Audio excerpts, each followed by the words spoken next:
好，歡迎大家嚟到今次我哋 MSO 嘅另一個講座主題啦，係叫 UCAT ANZ。咁相信如果之前有家長或者學生有聽過我哋 MSO 嘅 talk 啦，咁我可能會講過一啲澳洲嘅唔同醫科嘅入學守則、申請條件同埋大學嘅一啲概況啦，講解下佢哋自己大學嘅嗰個排名位置，同埋佢哋嗰個叫做 employability 嗰個job hunting 啊，點樣幫學生可以做到個 logistic 出嚟啦。咁今次我哋會 focus 喺 UCAT ANZ，就係呢一個醫科嘅入學試。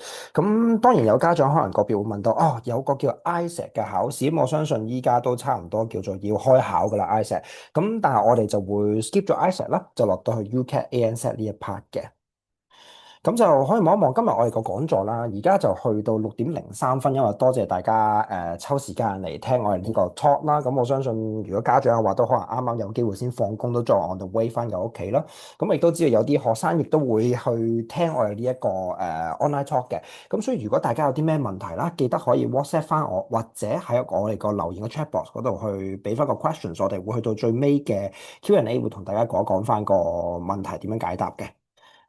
咁啊，好榮幸今日我哋可以請到我哋 MSO 嘅同事啦。咁佢係 UCAT ANZ 嘅培訓導師 Melody。咁佢一陣間會同大家去詳細講一講 UCAT ANZ 嘅呢一個考試 structure，或者有啲咩小技巧可以提供咗俾大家啦。咁如果有啲需要參加培訓課程嘅同學或者家長想安排翻嘅，咁盡早可以 WhatsApp 翻我哋去安排個 appointment 俾大家啦。咁就稍稍講一講少少醫科嘅資料啦。咁其實澳洲嘅醫科會係5至7年嘅。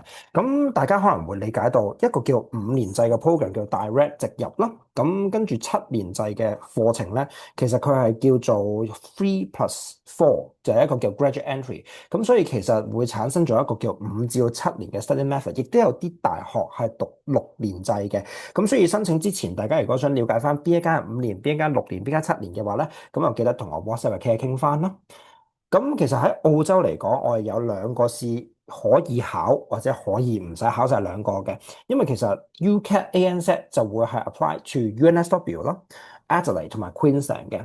咁 ISET 咧，其實同時可以都用喺 UNSW 身上嘅，但係 Monash 同埋 UWA 呢間西澳大學係 Perth 呢一間啦，咁佢係只會 consider ISET 呢一個考試。咁大家記得翻啦，如果想話我報晒澳洲所有嘅大學，理論上 ISET 依家就應該 schedule 唔到個考試嘅，咁所以剩低就會係 UCAT ANZ 啦。咁所以如果考 UCAT ANZ 嘅話咧，就會有 UNSW 啦、Adelaide 同埋 Queensland 呢三間大學作為我嘅選擇啦。咁另外啦，有啲家長同學可能會問到 Sydney，其實 Sydney 係唔需要學生 sit 任何 external 嘅 admission 考試，即係 UCAT ANZ 或者 ISET 都係唔需要。但係佢 target 嘅學生就係一啲叫做滿分嘅學生啦。通常我可以話，咁甚至乎再加上佢本身會有一個 internal 嘅 assessment 俾翻個學生去填方，同埋做一啲叫做one-to-one 嘅 interview exam 一啲嘅 ambition interview 啦。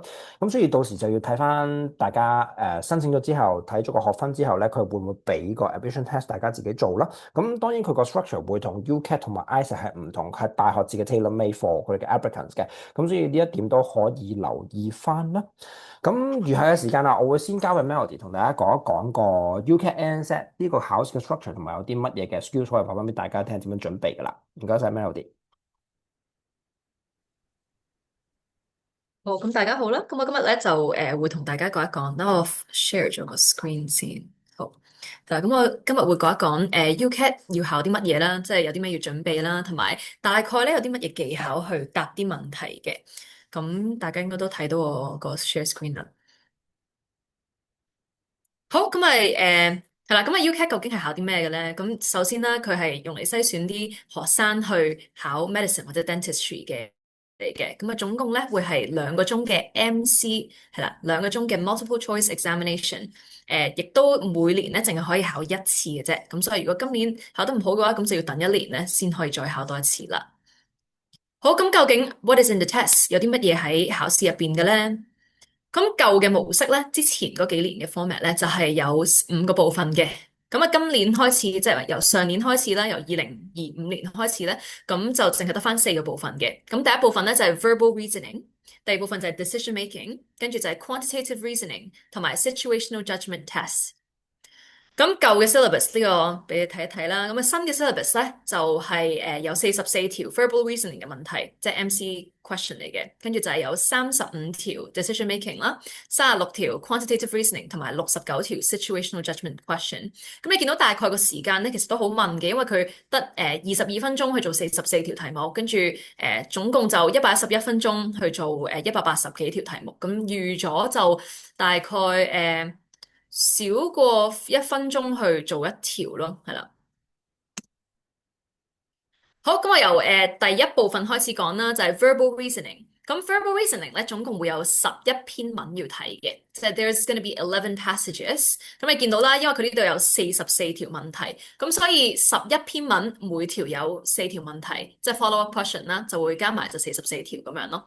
咁佢有嘅時間咧就係22分鐘去睇啦，咁啊大概都係用30秒左右去完成一題咁樣咯，係啦。咁跟住呢啲題目咧就係考 critical reasoning skills 啦，睇學生有冇能力咧去睇完篇文之後咧綜合翻需要嘅 information 係啦。咁我哋可以係啦，可以睇睇咧佢啲題型有啲乜嘢。咁 verbal reasoning 嘅問題咧，佢都係 true、false 或者 not given 或者 can't tell 咁樣啦。有兩種嘅，一種就係 true、false、not given 啦。第二種咧就係 most suitable response，即係有4個唔同嘅選擇，然後要揀最適合總結篇文嘅選擇咁樣選項咁樣咯。係啦，咁you're expected to gain this information from the passage and avoid making assumptions。最主要就係如果篇文咧有問到醫療有關嘅內容啦，或者問到啲可能你識嘅 geography 啊，或者問到啲 physics 嘅題目啦，咁有啲同學咧就會好即係快手咁樣答咗一啲根據佢自己過往嘅認識啲 assumption 啦去答條問題，咁唔得嘅，一定要喺篇文入邊揾到 exactly 出現過嗰句或者出現過嗰個答案先可以填入佢個答案度。咁如果佢篇文係冇講到嘅話咧，咁就淨係可以答 can't tell 啦。好，咁啊，譬如啦，most suitable response 咧，即係啱啱我講完 true false not given 啦，咁因為 true false not given 其實都係睇完篇文之後睇翻佢有冇 mention 過，有冇提及過呢一個 statement 呢個句子咁樣啦。但係 most suitable response 咧就有4種答法嘅，一咧就係 incomplete statement，第二就係 according to the passage，第三就係 except 嘅 question type 啦，第四咧就係 most likely。好，咁啊，incomplete statement 嘅意思咧，即係佢會睇完篇文之後咧，佢淨係俾咗個 statement 嘅前一句，然後學生就要揀翻之後嗰句，即係 you have to choose the appropriate ending for the 4 options。咁 according to the passage 咧，就係你要根據翻篇文啦，去揀最適合嘅選項。咁啊，記住呢一題呢一部分咧，就係唔好 don't make assumptions，係啦，don't use any prior knowledge，係啦。咁第三咧就係 except questions 啊，即係揾邊一個 statement 係篇文入邊冇 support 到嘅，或者冇提及過嘅，有少少似 not given 嗰部分嘅，即係 true false not given 嘅 not given 嗰部分。咁跟住就係 most likely 啦，most likely 嘅題型咧就係 make inferences and draw conclusions。根據篇文入邊嘅內容咧，你要揀翻最有可能發生或者最有可能作者想表達嘅內容或者意見咁樣。咁呢個就係 most likely type question 啦。咁就因為呢度都我知道有學生喺度聽緊㗎啦，咁可以俾一條題目，你哋睇一睇或者試下答，睇下識唔識答嘅。咁大概咧 UCAT 啲文咧嘅長度就係咁嘅，每一篇，咁總共就有啱啱講咗，總共有11篇要睇嘅，咁啊22分鐘內要做完嘅呢部分。咁啊，我哋可以試一試下睇嘅。咁你見到啦，呢度有3段啦。咁我哋睇嘅時候咧，要快速咁 scan 嘅，唔係每一隻字都要睇。咁多數我咧都會睇咗條題目先嘅，係啦。譬如啦，呢度係條題目啦。Question 1: All of the wars of the Roses battles were fought between 1455 and 1487。咁最好嘅地方就係呢啲題型咧，如果佢有 number 有年份咧，咁我哋直接揾翻個年份啦。咁我哋睇到啦，個年份喺度係啦，1455 and 1487。咁我哋睇到年份啦，咁啊多數咧都會喺年份嘅前後，即係佢個重點字嘅前後。咁應該都估到大概個答案會喺呢啲位置噶啦，或者前後呢幾句啦。啲答案就多數都唔會離個即係離個年份太遠去到後邊嘅。咁我哋再睇多次條題目先，條題目就係問緊 All of the wars were fought，所有啲戰爭咧都係喺呢2年之間嘅。咁我哋睇多一眼睇下係唔係啦。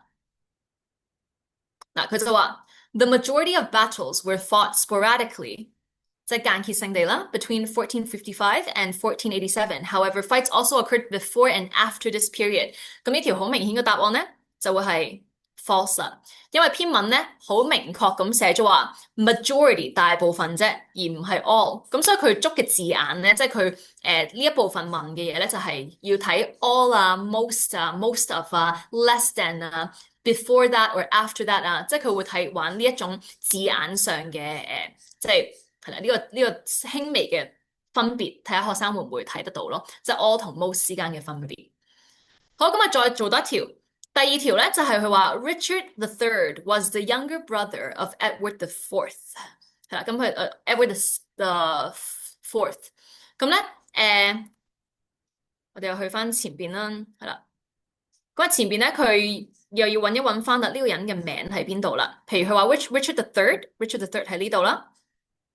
咁咪可以好快咁立一立嘅啫，唔需要好仔細咁睇成篇文入邊嘅內容嘅。嗱，Richard the Third 出現咗喺呢一度嘅，跟住再揾埋 Edward 啦，Edward the Fourth 喺呢度，係啦。咁你見到後邊咧，佢冇都有提及到 Edward the Fourth 嘅，呢個係 Edward the Sixth 嚟嘅，咁即係冇 Edward the Fourth 啦。咁所以個答案就會喺呢一句入邊。係啦，咁你見到咧，其實做嘅時候基本上都唔需要睇晒成篇文咁嘥時間咧，去每隻字、每個位置、每個部分咁睇，睇完先揾答案嘅。多數我哋都係揾翻重點字眼，因為唔係好夠時間嘅，30秒一條咧，其實要好快睇完題目即刻揾完之後就即刻答咁樣噶啦，係啦。咁所以大部分時間即係大部分學生咧，UCAT 有困難嘅地方都係唔係好夠時間完成晒啲問題咯。好，咁啊見到啦，Edward the Fourth and Richard the Third，佢呢度就寫咗啦。His brother Richard were illegitimate and offered the crown to Edward IV.'s younger brother, who became Richard III. 即係 Richard III 係邊個咧？咁個問題就問啦。Richard III was a younger brother of Edward IV，咁係 true 噶啦，因為佢有講過話 offered it to Edward IV's younger brother, who became Richard III。咁呢個情況下咧，就係 it directly tells us that Richard III was in fact his younger brother, so the statement is true。就係咁啦。好，咁就繼續啦，講完一部分啦，即係我大概俾咗條題目啦，教咗一啲好簡單嘅技巧，即係我哋好多時啲學生咧會好緊張睇晒篇文章，即係如果係 verbal reasoning 嘅部分啦，好緊張睇晒篇文章嘅每一隻字，跟住先作答。其實呢個係唔應該，因為好嘥時間嘅。咁我嘅技巧就係多數都係睇題目，睇完題目之後咧，快速地揾翻題目入邊個 statement 入邊嘅重點字眼，然後個答案多數都會喺重點字眼嘅前後兩句或者喺同一句揾到嘅咯，咁就會快好多嘅，咁就唔需要嘥時間咧，話每一隻字都要睇晒咁樣。好，咁啊到下一部分啦，第二 part 啦。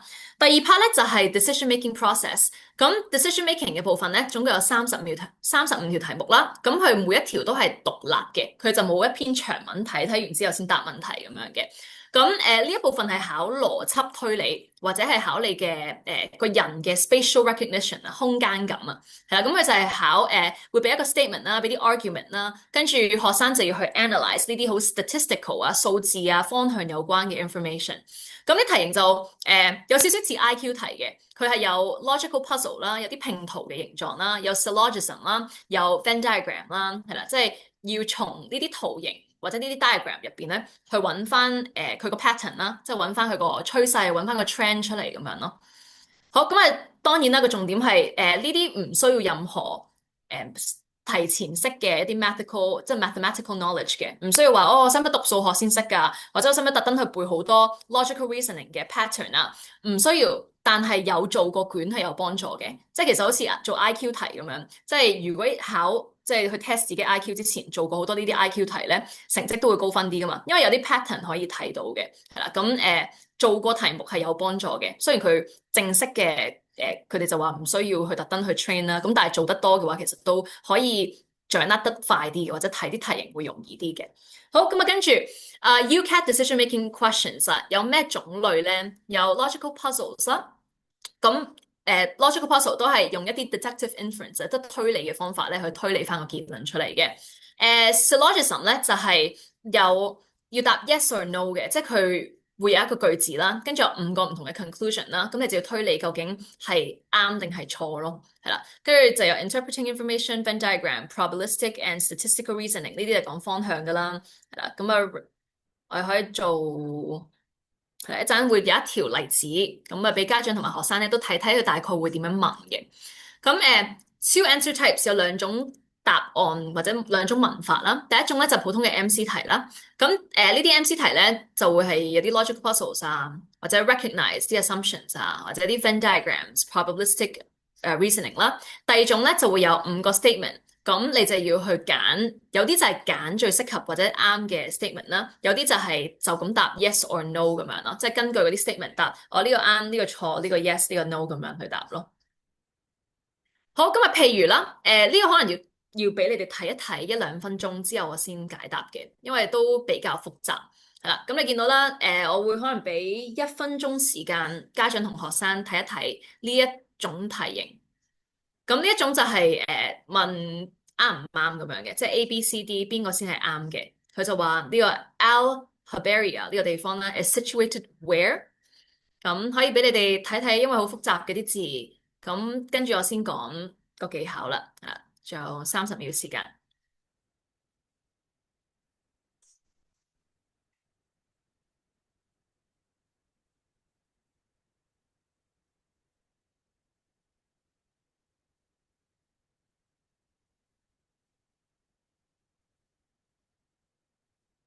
好，仲有10秒。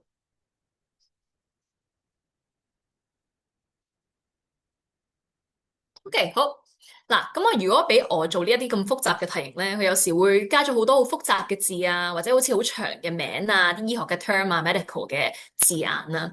咁我哋多數咧都會簡化佢嘅，係啦。即係如果俾我睇嘅話咧，我見到哇 Al Dawania 咁複雜嘅名咧，咁我會簡化佢啦，變 AD 啦。咁係話 AD is at the south of BB，which is not as far north as S。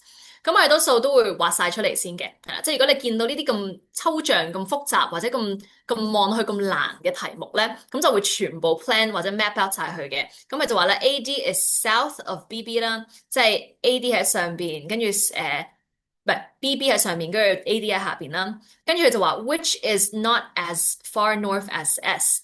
咁即係 BB 咧係冇 S 咁北邊嘅。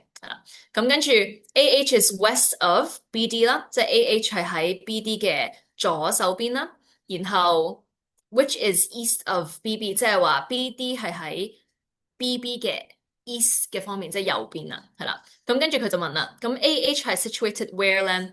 咁啊，多數呢啲題目咧，如果簡化佢咧，咁就可以容易啲用個 acronym，用啲名嘅第一個字或者兩個字去寫翻出嚟，或者畫翻幅圖嘅。咁畫完之後就會容易好多噶啦。咁呢個答案咧係 C 啦，因為唔嘥時間講啦，即係呢個係個解釋嚟嘅。咁如果有興趣想即係理解多啲嘅話咧，可以 cap 咗個圖去，跟住之後先再研究下。嗱，呢個係條題目啦，呢個嘅答案，呢個解釋。係啦，咁啊，當然佢仲有好多其他嘅題型嘅，咁呢個其中一種邏輯推理嘅題型咁解嘅啫。好，咁啊，跟住講第三部分啦。第三部分咧就係 quantitative reasoning 啦。咁 quantitative reasoning 咧就係有30條題目啦，有26分鐘時間左右去答嘅。咁呢一部分係計數題嚟嘅，即係我哋由第一部分開始係 verbal reasoning，即係睇文章，睇完文章之後作答，到第二部分係邏輯推理題，即係睇一個圖表或者睇一個題一個短嘅 statement，然之後做推理啦。到第三部分啦，就係 quantitative reasoning 啦。quantitative reasoning 咧就係要用數學去計數嘅。咁入邊咧會有問啲 ratio 啦，即係啲比例有，即係啲數據份數有關嘅數字啦，有percentage 啦，有平均數值啦，有fraction 啊，係啦，有呢啲唔同嘅，即係需要啲基本嘅數學認知先可以答到嘅題型嘅。係啦，咁啊，questions are less to do with numerical ability and more to do with problem solving。咁佢就會有個問句，有個問題，然之後咧學生咧就要當然因為冇計數機，冇任何嘢嘅，咁所以學生咧係要自己用人手去計嘅，係啦。咁當然要有少少最基本嘅數學認知啦，即係加減乘除啊、計比例啊、比率啊嗰啲都要人手識計咯，係啦。咁佢會有張好似白板咁嘅物體咧，咁可以自己喺上面寫翻個草稿咁樣嘅，但係就有個好基本嘅 calculator 喺個 screen 上邊咯，但係多數我哋都會用人手去計嘅，係啦，個計數機都係加減乘除咁解嘅啫，即係個 screen 上面嗰個 calculator。咁啊，用 mental math 啦會快啲嘅。如果本身計數數底好嘅人，咁呢種題目咧，佢會問啲咩咧？佢會俾啲 table 啦，會俾啲 chart 啦，會俾啲 graph 啦。咁就要形容佢升咗幾多倍啊，跌咗幾多倍啊？幅圖嘅升幅跌幅啊，幾多人買咗啊？等等呢啲唔同嘅題型就會喺 quantitative reasoning 嘅部分會考咯。好，咁quantitative reasoning 嘅問題啦，佢基本上個 format 都好 consistent 嘅，多數都會有一篇有個 written statement 或者有一 set 數據，然之後佢就會有4條associated questions 係啦，咁啊每一條題目咧都要利用翻入邊嘅數據或者入邊嘅 statement 咧去計數嘅，咁呢所以就叫 quantitative 咯，因為佢係同數字有關噶嘛。咁啊，當然啦，佢啲問題咧多數都係 MC 嘅形式嘅。The questions are mostly multiple choice questions with 5 answer options for each question。咁你佢話就係話 best option 啦，但係佢得一個啱嘅答案嘅啫，咁所以就要計翻啱條數就可以噶啦。好，咁quantitative reasoning 嘅 calculation 咧，啱啱有講到嘅 percentage 咧，有時佢會問reverse percentage 啊，或者計啲即係 changing percentage 升咗幾多，跌咗幾多呢啲 percentage 啦，proportionality 啦，有啲係份數嘅，即係 directly proportional 定係 inversely proportional 啊，跟住譬如佢每次都係乘二乘二乘二咁上嘅，咁你就可以話佢係 directly proportional 啦。每次都係隨意隨意隨意咁跌嘅，咁就個答案就係 inversely proportional 啦。跟住就有計 rate 啦，rate 即係話要識計 speed 啊，rates of flow 啊。咁我相信如果讀得 medicine 嘅，即係或者想揀 medicine 嘅同學咧，可能都會有少少即係科學嘅 science 底啦。咁 rate of reaction，rate of 即係一啲 velocity 啊，physics 同 chemistry 有教嘅 rate 咧，最有基本嘅認識係好啲嘅。咁跟住會計 average 啦，平均值啦，譬如。即係啲 statistical 嘅問題啊，計 average、計 the mode、計 the median，咁呢啲都要識嘅，係啦。好，咁都俾少少時間，係啦。啲學生而家如果睇到呢個 screen 咧，可以試下自己答一條，睇下識唔識答嘅。咁我覺得咧，個人認為咧，我相信大部分香港嘅學生咧都可以 manage 到佢 UCAT 嘅quantitative reasoning 嘅部分嘅，係啦，因為佢都係即係最主要都係考你識唔識得總結或者識唔識得總合考試。你見到咁多唔同嘅 data 啦，知唔知道用邊一啲數據去答，或者邊啲數據去計數為主嘅啫？咁啊，呢度有條題目嘅。A group of 7 students decided to go to Butterfly World on a Saturday. 3 of them forgot their school student ID and have to pay the full price for adult ticket. How much more expensive is the overall cost by percentage? 咁有7個學生啦，有3個就唔記得帶 student ID 啦，跟住佢就要俾full price 啦。咁都係揀，即係當然呢啲題目咧有難有簡單嘅 UCAT 入邊嘅題目。咁呢條算係偏簡單個部分嚟嘅，係啦。咁呢條題目都好 straightforward 嘅。佢就話有7個學生，跟住有3個就冇帶 student ID，然後佢要俾 full price 啦。咁full price 即係話同埋佢係星期6日啦。咁即係呢一個答案啦，呢部分啦。咁 adult 嘅話咧。就係有3個學生啦，跟住 student 嘅話咧就係剩翻嗰4個啦，係啦。咁但係佢個重點就係how much more expensive 咯，咁就要揾翻佢本身嘅 price 啦，即係本身嘅 price 就係7個學生啦，咁就要比較呢一個數據同埋新嘅嗰個數據嘅數值啦。咁可以用 mental math 嘅，如果用到嘅話，即係15乘3即係幾多咧？45，跟住9.5乘4，咁即係點計咧？係啦。咁我哋40再減2咁樣，因為如果一個一個字咁督去個 screen 嘅，因為係用電腦考嘅，即係用電腦考同埋電腦個計數機咧都唔係好好撳嘅啫。咁所以多數都係心算或者寫喺塊個 whiteboard 度咧會快啲，同埋慳時間少少咯。係啦，咁我可以俾少少時間你試下 mental math 睇下可唔可以做到嘅。如果在有學生或者有啲家長聽緊嘅，都可以自己挑戰下啦，睇下 mental math 可唔可以計到個答案出嚟。咁就俾多10秒時間左右。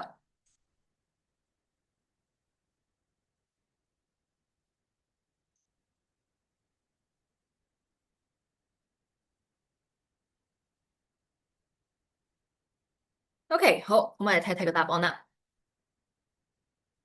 咁個答案咧就會係 D 嘅25%。咁就係7乘9.5啦，跟住之後再新減舊除舊，揾翻呢個 percentage difference，跟住大概係如果答案係24.8%啦，咁大概就係25%左右啦個答案。好，咁啊講埋最尾個部分啦。嗱，講翻situational judgment 啦，因為呢部分就啲題型比較多啦，同埋佢係用 banding 去計嘅。咁一陣間我哋最尾都會講翻佢嗰個比分個位係點樣比嘅。係啦，咁啊 situational judgment question 咧，is the last part for the UCAT assessment or the UCAT exam。咁啊最主要係考啲咩咧？就係 it measures your capacity to understand real-world situations and to identify critical factors and appropriate behavior in dealing with them。但係佢多數都係考啲真係醫學有關或者醫療嘅情景咯，係啊，咁所以佢就會俾一個 situation 啦，然後學生就要根據自己對於呢個世界嘅認知，要決定究竟呢個行為係正確定係唔正確嘅。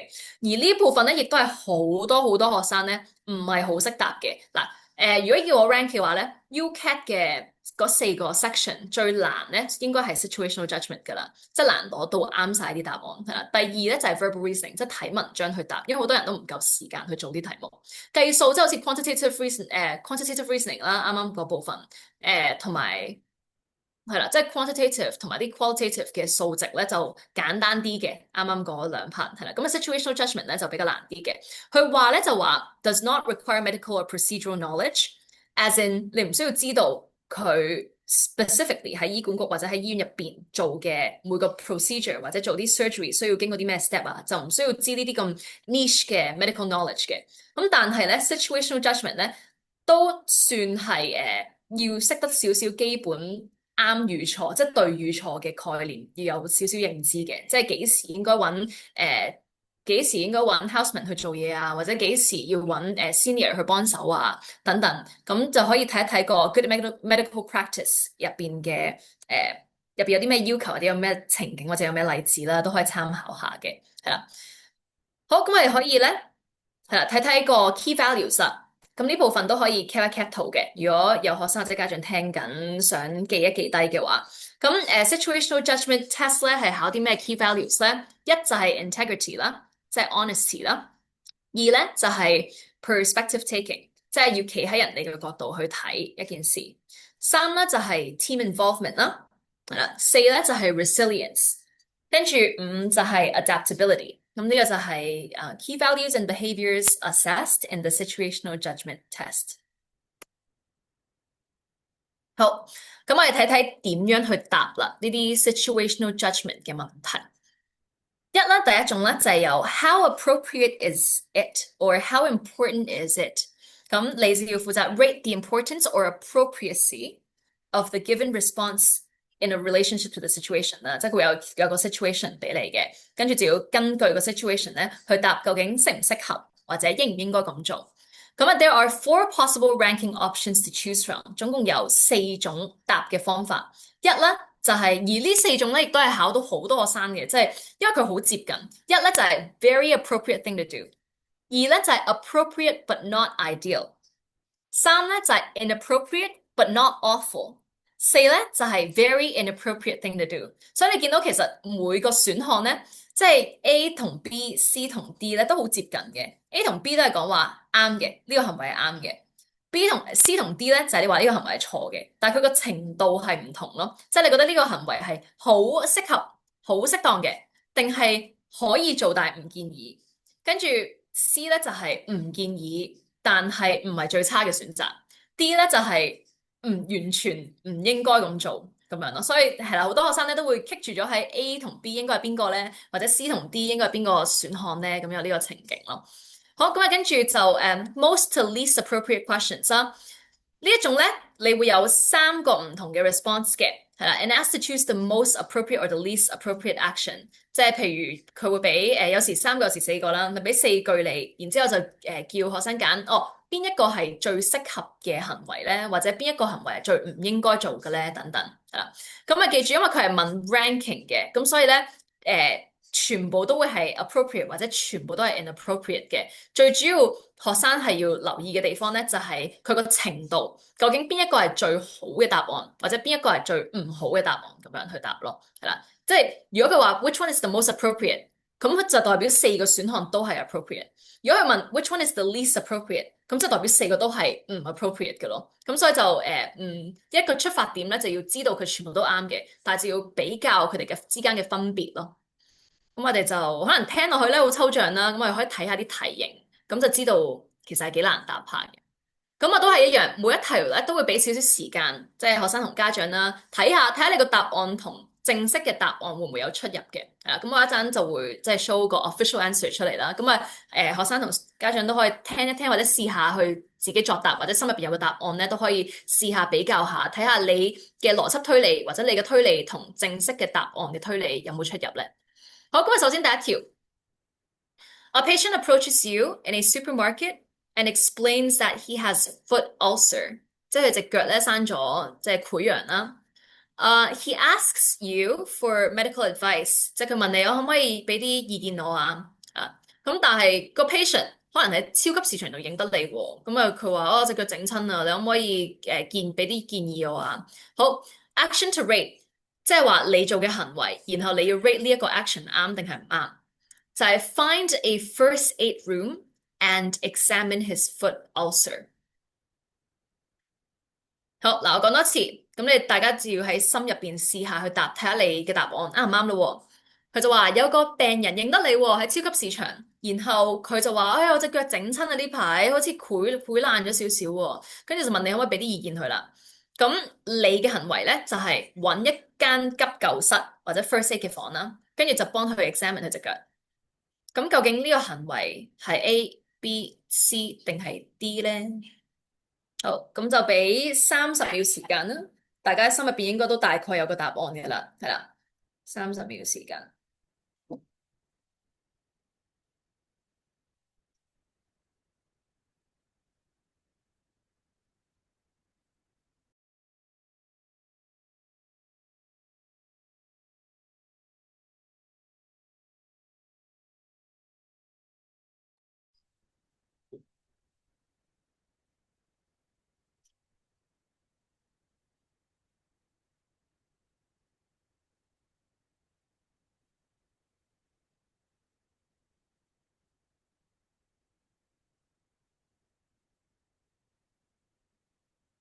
OK，好，時間夠，咁我哋睇睇個答案啦。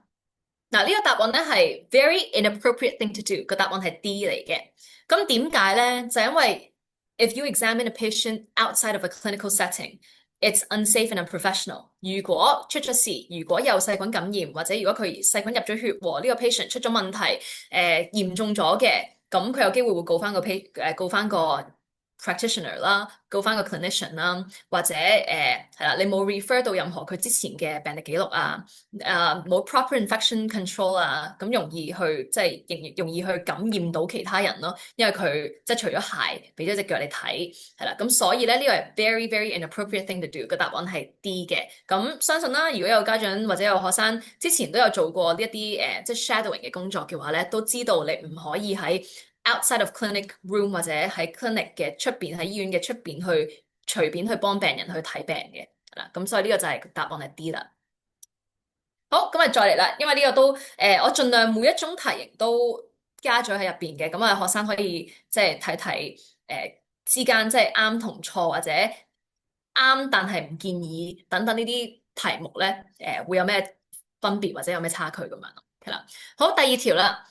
You are a junior doctor on a ward round. You inadvertently prescribed a medication at the wrong dose.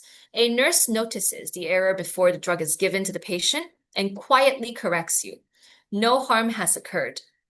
好，有啲咩 action to rate 咧？即係評分嘅 action 咯。Continue with the ward round and say nothing because the mistake was caught and no one was harmed. 意思即係你只不過係一個即係類似一個 junior doctor 啦，係巡緊房嘅。你唔小心咧 prescribe 錯咗一個 medication，即係俾錯咗 dosage，可能俾咗多咗1倍咁樣。咁有個護士咧留意到啦，但係喺俾藥之前咧佢留意到嘅，佢就自己改咗個藥嘅劑量，咁但係就咩事都冇發生過啦，no harm has occurred。咁你應該點做咧？咁佢即係呢個醫生嘅行為就係佢繼續呢個巡房啦，乜都冇講啦，因為即係好彩個姑娘睇到出咗即係出藥之前出咗問題，咁冇人受傷，咁你就乜都唔講啦咁樣。咁究竟呢一個行為係啱啦，啱但係唔建議啊，錯但係唔係最差嘅，定係 very inappropriate 係好唔恰當嘅一個行為咧？又係一樣有30秒時間去思考下嘅，諗下。究竟個答案係啲咩咧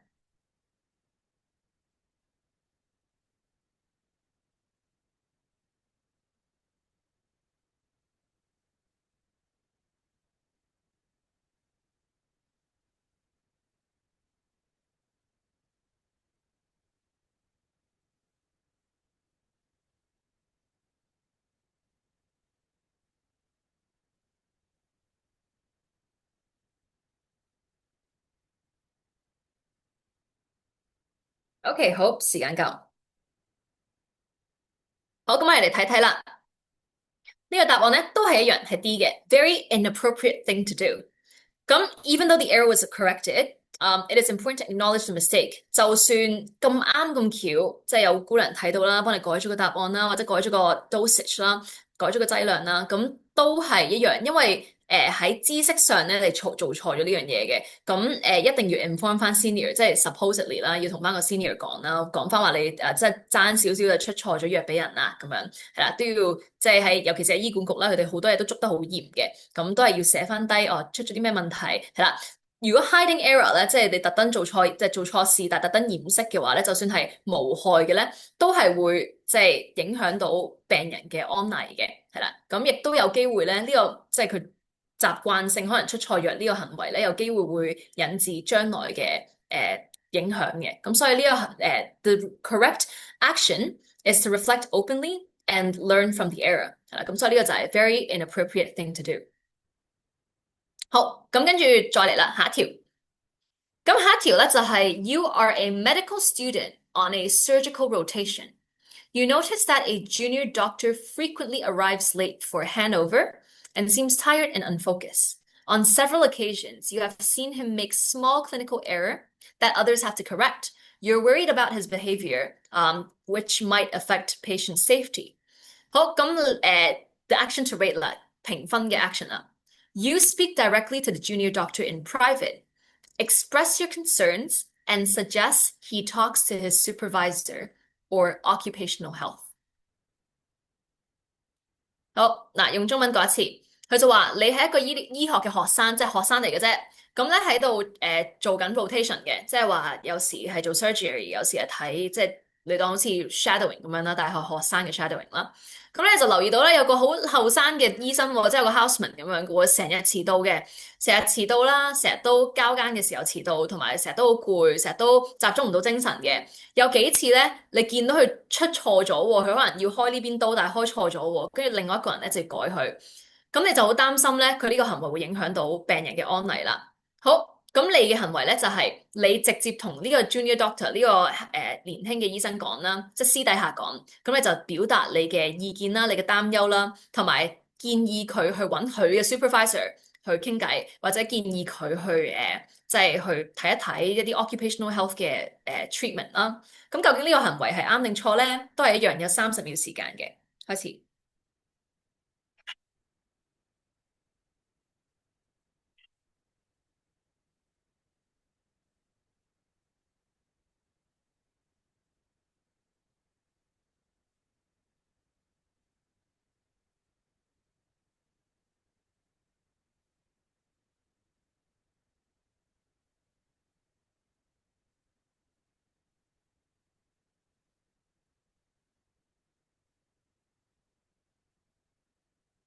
OK，好，時間夠，我哋睇睇答案啦。好，個答案咧係 It's a very appropriate thing to do，係 A 嘅個 question 係啦。咁點解咧？就係raising concerns to the colleague directly and supportively 係好嘅一個行為嚟嘅，良好嘅行為嚟嘅。While encouraging professional help 係啦，is an appropriate first step，即係建議佢即係除咗私底下揾佢之外咧，唔係直接攞出嚟講啦。亦都建議佢可以揾一啲專業人士去幫手啦，呢個係啱嘅一個行為嚟嘅。It respects the colleague while prioritizing patient safety，係啦。但係 ignoring the issue or immediately reporting it to the senior without speaking to the doctor first 咧，會係 less ideal 啦，係啦。但係一個 private non-judgmental 嘅 conversation 咧，整體嚟講呢一樣嘢，如果喺個問句入邊咧，多數嘅答案都係 very appropriate 嘅，即係私底下先同佢講咗先，唔係越級去揾一個 senior 去話翻佢轉頭，係啦。咁所以呢個答案咧，呢、個行為咧係啱嘅。好，再嚟下一條。佢就話 You are a final year medical student on a general practice placement. You see a general practitioner colleague examine a young female patient without a chaperone present. The general practitioner makes an inappropriate joke about the patient's appearance during the examination. The patient looks uncomfortable but says nothing. 係啦，你嘅行為啦，你就直接 report the GP's behavior to the General Medical Council immediately，直接 report 佢喎。好啦，咁啱啱都有講過，少少類似呢一種題型嘅，係啦，等陣啊。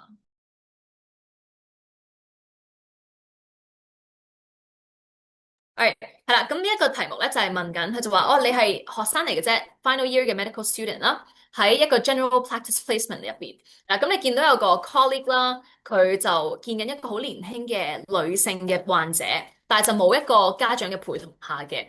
咁跟住呢個醫生咧就講咗啲好唔恰當嘅笑話，關於呢個 patient 嘅外表啦，係 during the examination。咁個 patient 就有啲唔舒服啊，唔自然啊，咁但係佢乜都唔講，係啦。OK，咁你嘅行為如果係直接 report 佢去 General Medical Council，呢個行為係點咧？恰當，恰當，但係唔係最好；唔恰當，但係唔係最差，定係唔應該咁做咧？因為有30秒時間，3、2、1。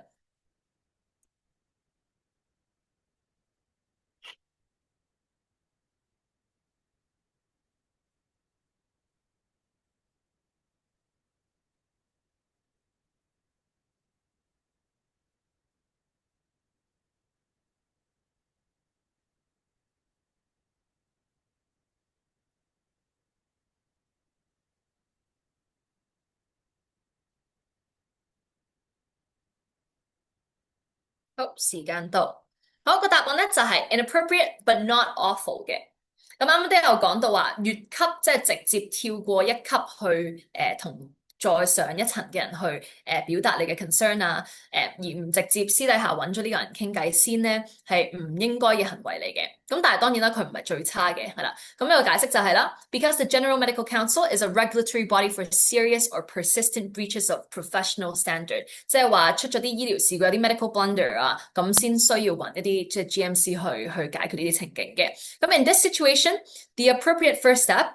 當然啦，啱啱有講過啦，appropriate 嘅 first step 咧就係 discuss your concerns with a senior doctor at practice，or 即係私底下揾呢個人講嘢，係啦，or with your medical school tutor，因為始終啱啱俾你嘅身份咧係一個學生嚟嘅啫，係啦。如果 escalating it directly to the GMC 咧，就有少少係督人背脊嘅感覺，係啦，即係直接同個 council 講，而冇私底下或者去嘗試解決過個根源嘅問題嘅話咧，咁就係 inappropriate 嘅，係啦。但係就 it's not awful because the concern is genuine, just poorly timed。即係話點解話係 poorly timed 咧？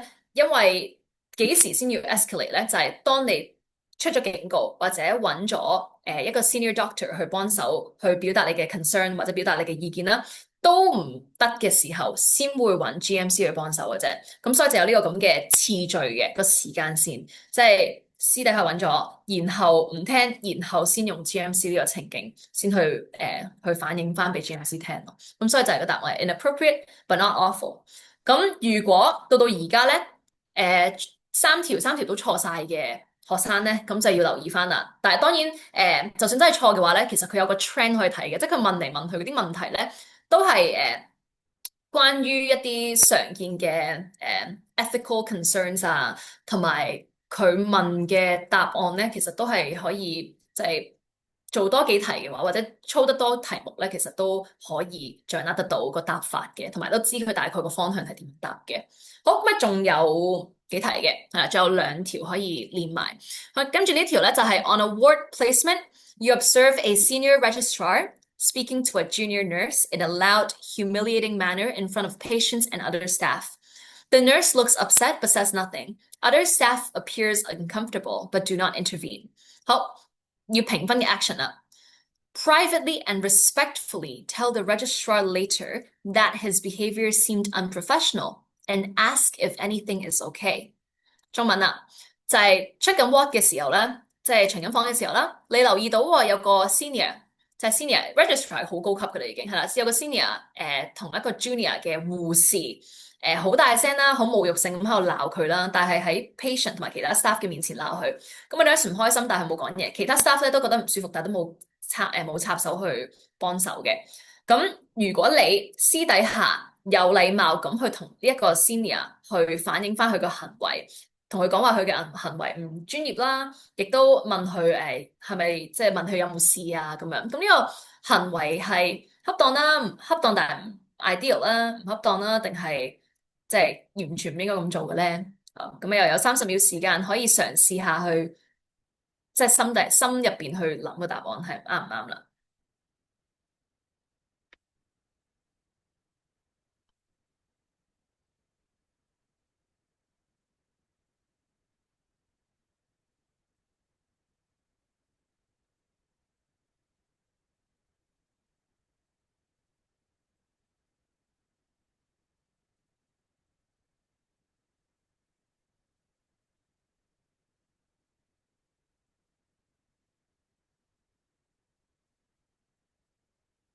好，時間到。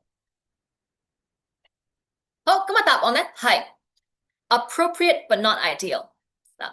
咁啊 challenging a senior colleague directly could be intimidating，但係如果私底下咧同佢傾偈咧係 reasonable 嘅、恰當嘅、合理嘅，係啦。咁但係因為而家佢係鬧緊一個 junior nurse 啊嘛，所以有機會咧應該係揾咗個 senior nurse 或者直接揾最接近自己嗰個 supervisor，因為 senior 嘅 colleague 咧，如果我哋以下犯常咧，其實係唔係最 ideal 嘅行為嚟嘅，應該係揾翻啲我哋嘅 supporter 或者我哋嘅 supervisor 去幫我哋解決呢個問題咯，係啦，咁所以呢個行為咧就係 appropriate，但唔係最好嘅。係啦，because it addresses the behavior respectfully and avoids escalation。係啦，如果係 very appropriate action 咧，就應該係同我哋嘅直係直上嘅 senior 或者直上嘅 supervisor 去溝通，而唔係跳過咗個 supervisor 直接同呢個 senior 去溝通咯。係啦，咁但係佢恰當，因為你私底下允許，係啦，冇影響到即係其他人嘅，咁所以呢個行為都係恰當，只不過係 not ideal 咁解啫。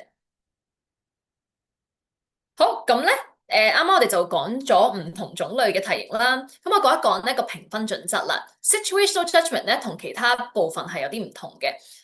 Situational judgment 係分開，啱啱有3個 subtest 啦，跟住一個 situational judgment 啦。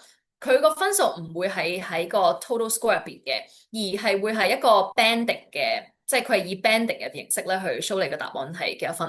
係啦，咁一咧 band one 咧就係最高分啦，band two 就係冇咁好啦，band three 跟住 band four 就係最低分嘅，咁所以如果你想滿分嘅話咧，就係前邊3份卷滿分，跟住situational judgment 攞到 band one 就係最好嘅成績啦。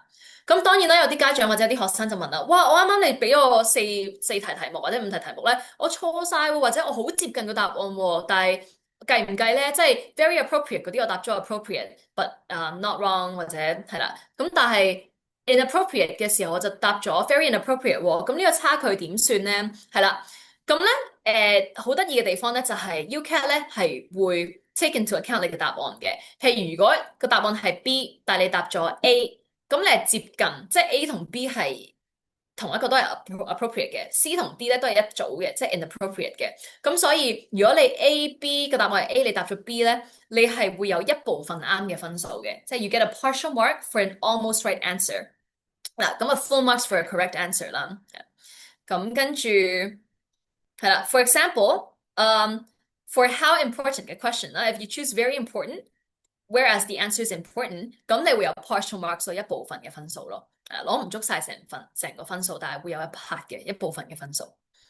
好，咁啊跟住講scoring method 啦，係啦，就快到最後計分數嘅方法啦。因為上年開始啦，就係淨係得翻3個唔同嘅 subsection 啦，verbal reasoning、decision making、quantitative reasoning 呢三個 section，咁每個 section 咧900分滿分嘅，係啦，咁啊啲 raw marks 會計翻做300至900分，咁啊900分滿分嘅，係啦，咁所以咧 total score 咧就會係應該係600至到2700嘅，係啦，咁就2700為之最高分嘅。咁跟住 situational judgment 啦，啱啱講咗啦，就係佢由 band one 去到 band four 嘅，咁 band one 就係最高分嗰份啦。係啦，咁同埋另外一個要記嘅就係 no negative marking for incorrect answers，即係話如果個答案係錯嘅話咧，佢唔會扣分嘅。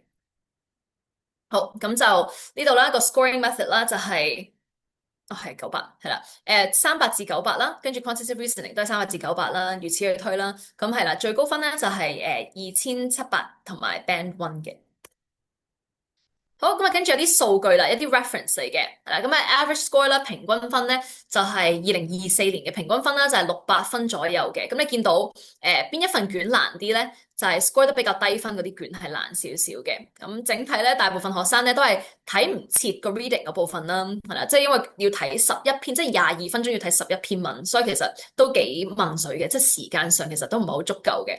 咁所以就 verbal reasoning 呢部分係比較難啲嘅。另外就係 decision making 咯。因為啲立體三維空間嗰啲題型啊，即係啲好似 IQ 題咁嘅問題咧，做得唔夠多，咁所以咧就呢兩部分咧，真係好多學生會覺得好困難嘅。係啦，咁跟住 situation judgment 多數個 banding 咧，佢係 line curve 咁計嘅，咩意思咧？即係有13%嘅同學啦，嗰陣時考嘅高分啲嘅，咁就會係13%會係 band one 啦，跟住36%就係 banding two 咁樣去計落去咯。係啦。OK，咁跟住係啦，咁啊之後冇咗 abstract reasoning 嘅部分嘅啦。好，咁啊跟住就係 interpreting the scores 啦。雖然咧而家係2700分啦，但係我哋可以睇翻咧之前即係你可以睇翻學校或者大學咧佢收分嘅大概個要求係幾多啦。咁點樣為之一個低分嘅 UCAT score 咧？就係低過600分左右，低過615分左右就係算係偏低嘅分數啦。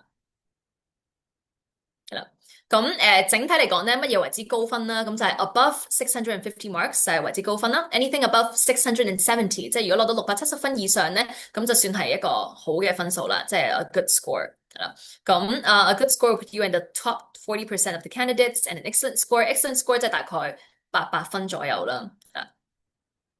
咁啊，當然啦，如果你話，我考到670至700分喎，咁點解我冇 offer 嘅？係啦，咁喺呢個 range 入邊咧，雖然話係一個好嘅成績啦，或者算係 acceptable、satisfactory 嘅成績啦，咁但係咧唔代表100%一定會有個 offer 嘅，係啦。咁要睇翻每一間大學咧，佢本身乜嘢為之一個 competitive 嘅 UCAT score，咁正常嚟講，即係應該係800分係為之 competitive 嘅。好，咁講埋最後啦，就係點樣準備 UCAT。咁因為雖然咧呢個考試咧係考 aptitude 嘅，即係真係考一個人嘅整體，即係反應能力啊、睇字嘅速度啊、邏輯推理嘅能力啊，同埋世界觀啊多唔多係啦。咁而唔係真係考一啲科學上嘅知識，即係唔好似 GameSet 咁樣啦，係啦。咁但係都應該要準備定嘅，即係 UCAT 咧，正常咧係25至30個鐘去準備呢一個考試嘅。咁呢30個鐘內咧係需要準備啲咩咧？就係需要熟習 UCAT 嘅題型啦，需要知道每個題型咧個答案大概應該係點樣答啦，係啦。咁啊多數都係喺考試前2個月準備嘅，係啦，即係 you need at least 4 to 6 weeks to familiarize，即係每個禮拜花啲時間啦去做卷啦，去總結，即係。總結翻有啲咩題目錯過嘅，跟住總結翻個 pattern，揾翻個 pattern 出嚟，係啦。咁呢個就係準備嘅方法啦。好，咁啊跟住tips and advice，咁咪 timing 係最重要嘅，尤其是一開始個 verbal reasoning，因為唔夠時間係最多人嘅，就係有困難嘅地方啦。盡量答晒每一條題目，唔好漏空啲答案，係啦。咁try to stick with your best guess。另外一個就係因為佢係電腦考嘅，即係去到考場嘅時候用電腦考嘅，咁所以如果真係講唔切。做晒啲題目咧，咁就記住上面有個 flag 咧，有個旗仔咧，可以撳翻個 flag，跟住之後揾翻呢條題目去答翻一次，或者去改翻你個答案咁樣咯。即係如果個答案唔肯定嘅話，咁啊跟住最後一個建議咧，就係要做足好多練習卷，係啦，要做好多好多卷咧，先可以確保到去到考嘅時候咧，你係好肯定個答案係啲乜嘢，而唔係估出嚟嘅。OK，好，咁啊大概咧。我嘅 presentation 就到呢度啦，咁啊如果有啲咩問題嘅話咧，咁就可以問啦，係啦。如果冇嘅話，就交翻俾阿 J 啦。好，唔該晒 Melody。咁其實頭先各位都有啲 WhatsApp 問題，可能一陣間我會解答翻啦。咁首先講一講翻啦，因為其實本身 Melody 佢個人就會 provide 一個叫 UCAT ANZ 或者英國 UCAT 嘅 training 嘅。咁所以其實如果大家有興趣報醫科，無論係嚟緊我哋要報2027年2月入澳洲啦，或者可能係2027年9月我哋要報英國嘅，咁都可以 approach 翻我哋去同 Melody 做翻個 appointment，咁我哋就會有at least 5堂嘅呢個 UCAT training 啦，咁包括 ANZ 或者 UK 嘅啦已經。咁我亦都會 provide 翻各樣嘅 guidance，點樣去報醫科啊，點樣揀學校啊，咁甚至乎可能係話哦，第日要去英國或者澳洲申請簽證喎，咁我哋要俾翻個指導大家點樣去做各樣嘢嘅。咁 of course 係 charge 噶啦，咁但係如果大家有啲咩問題嘅，可以 approach 我 WhatsApp 翻我啦，62126734，咁我會解答翻大家嘅問題嘅。咁答翻第一個問題，頭先 WhatsApp 有啲家長問啦，咁其實GameSet 呢個考試，因為其實佢可能聽到 Melody 提到呢個 terms 啦，咁我估大家如果一問到 GameSet 嘅話咧，就會係屬於一個 graduate entry 嘅 level 嚟嘅，咁即係話大家可能讀緊呢個 undergrad 或者甚至乎係一個 master 啦，我想報翻醫科喎，咁 GameSet 呢個考試 of course 就會係大家需要考慮到嘅一個其中 examination 啦。但係英國開始有少少轉變咗，我俾翻個 hint 大家啦。咁對於2027年嘅入學咧，majority 嘅英國醫科大學就開始轉咗去用 UCAT 呢個考試嘅。咁 reason behind 就唔係太清楚啦，因為其實大學嗰邊都有佢自己嘅 arrangement 啦。但係我睇到個 trend 就係佢係開始全部都轉晒用 UCAT，咁大家可以留意翻呢一點，睇下會唔會有其他問題想再喺呢一個 call 裡面解答翻大家先啦。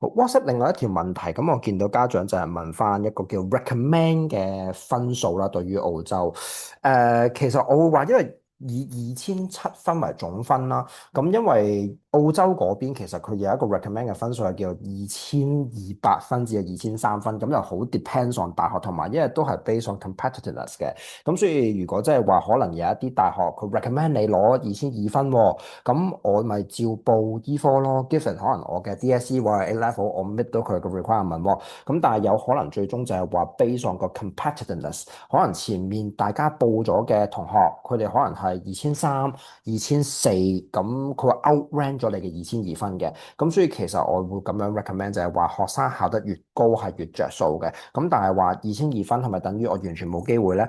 唔一定嘅，係 depends on 個 pool 到底係有幾 competitive 咯。咁所以其實我會話大學如果 recommend 2200、2300都好，大家都係要 score as high as possible 嘅。我叫 Freeman，我想問一問咧，2200、2300呢個係啲咩分嚟㗎？呢個係 UCAT 嘅嗰個分數，哦，UK 嘅分，即係唔係話 係啦。DSE 或者 IB 啲分？唔係啦，其實如哦，果要睇翻 IB 或者 DSE 啦，咁唔知學生揀咗邊個 stream 去讀佢嘅 curriculum 啦，咁但係就好 depends on 間大學係收幾多分嘅，因為對於let's say for DSE 先啦，佢有啲大學澳洲嚟講，佢可能話我收21分 best five 都有㗎，咁你話哇21分其實係講緊我 best five 都好低下喎呢個概念。係㗎，咁但係你21分入到去嘅時候，可能有好多學生，因為都係醫科啦，可能佢哋嗰個academic level 都會再好啲。咁所以如果話哦2200分加 DSE 21分夠唔夠啊？hit 咗 minimum，但係 based on competitiveness 嘅呢個機制咧。我相信就比較難去入到下一個 round 㗎，因為其實對於醫科報名嚟講啦，除咗睇 academic 嗰個 DSE 啊、IB 之外啦，佢睇完 UCAT 之後，佢亦都會再因應頭先我講咗嗰兩個 component 去幫學生安排翻俾唔俾 interview 嘅 opportunity 佢嘅。所以如果係話佢個 UCAT 嘅分數唔夠高，但係佢 academic hit 到 a minimum requirement 喎，佢都有可能唔俾學生去做個 MMI interview 嘅。咁所以其實報醫科簡單啲嚟講，就已經要過3關嘅啦。即係你 academic 要 meet 到UCAT 嘅分數，亦都要夠 competitiveness 啦。然之後報咗之後啦，大學嗰邊會睇埋你個 interview performance，然之後再 shortlist 學生做 offer holder 咯。咁希望可以解答到呢個問題啊，Freeman。明白明白。我想再問一問，如果譬如 IB 嚟講咧，佢大概個收生標準係又有冇個説法嘅嚇？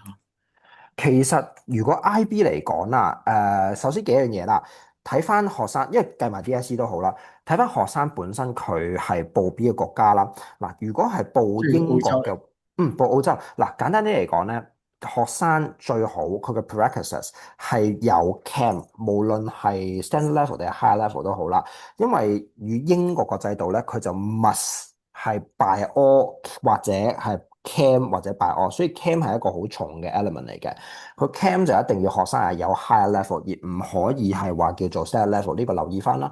但係我哋嘅 target 變相係話唔係喎，我哋係睇翻澳洲為主喎。嗱，咁澳洲 IB 嚟講咧，佢一般係睇嗰個叫做overall score 嘅，咁所以就唔使擔心話要 hit 一個叫做high level，例如544嘅呢一個requirement 啦。呢個係第一個同英國好唔同嘅制度啦。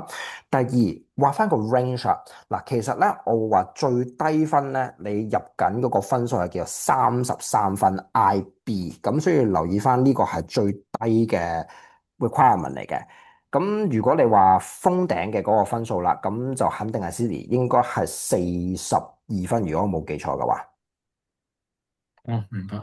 係啦。咁希望可以解答佢三呢個問題。十三分，咪即係比較算比較低嘅咯係啦，咁所以我會話呢個分數係偏低嘅，因為其實你講緊33分或者DSE 嘅21分，佢係一個喺澳洲嘅醫同埋療界嚟講，呢兩個 subject 撈埋一齊啦，佢係一個最低分嘅 requirement 嚟㗎。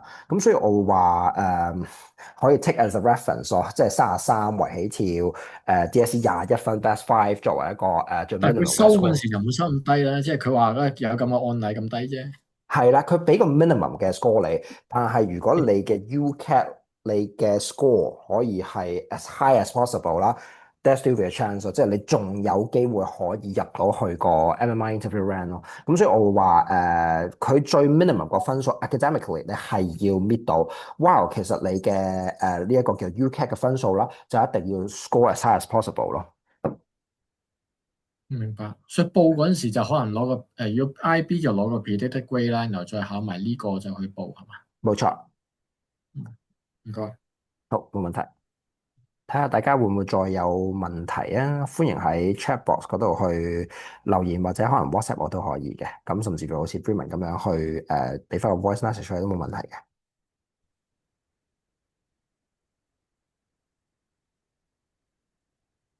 OK，我有一個最 final 嘅 questions 啊。Monash 嘅醫科不是考 ISET 嗎？嗱，咁其實 Monash 咁去翻我頭先比較初段嘅PPT 裏面啦，留意翻其實澳洲佢就分咗嗱，以 undergraduate 個 entry 嚟計啦，唔好講嗰啲所謂嘅graduate 即係 postgrad 嗰個 level 啦。嗱，如果 undergrad 嘅話咧，UCAT 係 for UNSW、Adelaide 同埋 Queensland。ISET 咧係 UNSW 都可以用，while 其實 Monash 同埋 UWA 咧呢兩隻就係考 ISET 嘅，咁希望大家可以留意翻啦，因為其實佢有兩隻考試嘅，咁所以如果係話我一心係跌埋心水，我想報 Monash，咁就係考 ISET，咁留意翻啦，ISET 呢個係會早少少考，佢係 consider Window One and Window Two 嘅，如果作為 international student 嚟講咧，佢就唔會考慮 Window Three。嗱，大家可以留意翻啦。咁點樣 classify 叫做 international student 啦？咁一般嚟講，唔係揸澳洲 passport，唔係讀澳際 high school，唔係讀呢一個廖先 high school 嘅，咁我哋都會 class as international student 嘅。咁所以如果係揸 Hong Kong passport 嘅，咁我哋就係 international student，咁我哋就要考 ISET 嘅 Window One and Window Two，只不過係個時間差。咁所以一般 Window One、Window Two 大家都會 recognize 係叫做5月之前就要考噶啦。咁所以個時間線要推早少少。相對 UCAT 其實就會係呢一個暑假考嘅一個 examination 嚟嘅，咁所以大家可以留意翻報唔同嘅大學係有少少唔同嘅 examination 要考嘅，咁分別為 UCAT、ANZ 或者 ISET 嘅。咁另外一個問題就係話講到 UCAT、ANZ 同 UK 嗰啲有冇分別啦？佢哋兩者唔係太大分別嘅，相對 ISET 就會同呢兩個 test 個 structure 有少少唔同咯。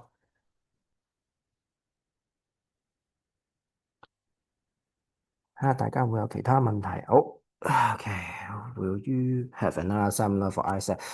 因為其實 ISET 嘅呢一個考試時間咧，就都過，即係都叫做已經係埋門㗎啦，喺 ISET 呢個 level。咁所以可能對於 ISET 嘅 seminar，可能我哋押後下一年有機會可能會再 launch 啦。咁暫時就未有 ISET 嘅 arrangement 嘅對於 seminar。但係如果係話想約翻 Melody 做個 appointment 去做 training 嘅，咁我係會亦俾翻個 price plan 呢位家長，咁到時可以WhatsApp 翻我去傾一傾翻個詳情點樣安排咁樣咯。咁 again 啦，我個 WhatsApp number 係62226734，咁我今日 send 個 invitation 俾大家嘅嗰個 WhatsApp，你 reply 翻，咁可能同我講一講翻個人嘅情況啊，想安排啲咩嘅 training 啊，或者可能想報澳洲嘅醫科大學喎，都可以同我講一講啦。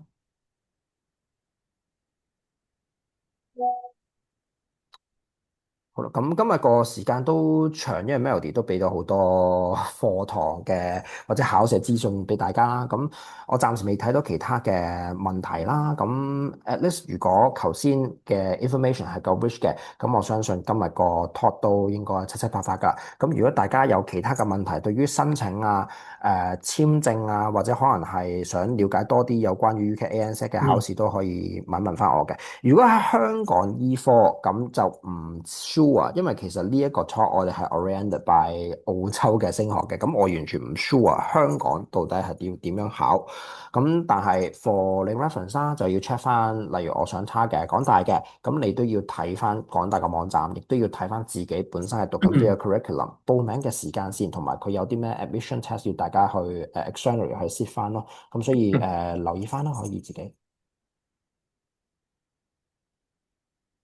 係啦，如果未有其他再新啲嘅問題，咁我就會完咗今日個 talk 噶啦。咁大家有啲咩問題嘅都可以 WhatsApp 翻我去詳細了解翻個人嘅方案啦。咁就多謝大家嘅時間，今日個 talk 就暫時喺呢個位置完噶啦。咁就希望大家如果下一次我有 talk 嘅，可以再 join。如果需要有申請嘅 support 或者係UKANZ 甚至乎 IELTS 嘅 training 嘅，都可以 approach 我去安排翻同 Melody。唔該晒大家今晚嘅時間，咁就 good night 啦。好，唔該唔該。唔該晒大家，thank you。